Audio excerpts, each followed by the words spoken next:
Hello, my name is Alexandra Johnson, and I am a Communications and Digital Studies major here at the University of Mary Washington. Although I am the one presenting on this topic, there were three other people who worked on this project: Nina Bowen, AJ Romps, and Madison Turner. This presentation is a synopsis of a research project done in Communications 341, Communication Research Methods, under the supervision of Adria Goldman. At the time of this presentation, our group is still receiving survey responses, so I will not be discussing the particular results of this research, but background and the basis for our survey responses. Our main goal was to figure out how video game users are impacted by different communication methods within video games. We wanted to investigate and learn about the way certain demographics feel during video games, specifically when they communicate to other gamers in their respective video game communities. We wanted to research this topic because all of us play video games regularly, and all of us have either experienced stereotyping or have seen stereotyping happen while playing video games.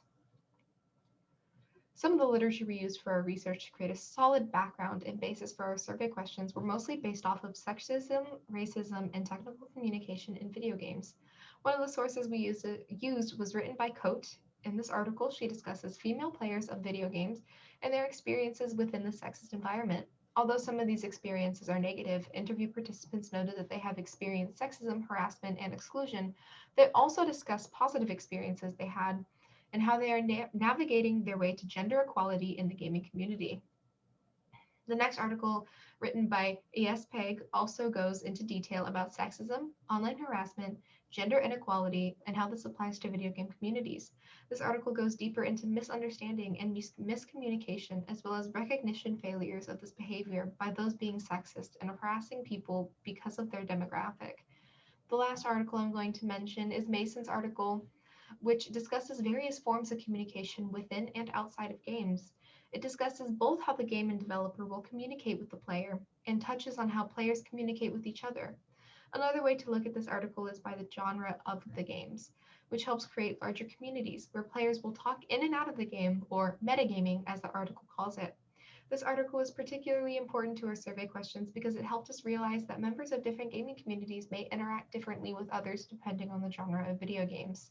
The other two articles touching on sexism help us create the questions needed for demographics, such as age brackets, gender, race, and if they were a college student or not. They also helped us realize that not everyone is going to have the same level of gaming experience, and that can impact the way that they get treated as well. At the end of the survey, we asked participants to voluntarily give their personal experiences or anything they think is particularly important about the way they feel whilst playing video games. Overall, this has been an incredibly eye-opening research project for all of us and made us realize that there are pros and cons of different genres of video games, as well as many different perspectives of communication in video game communities. Thank you so much for taking the time out of your day and watching this brief presentation.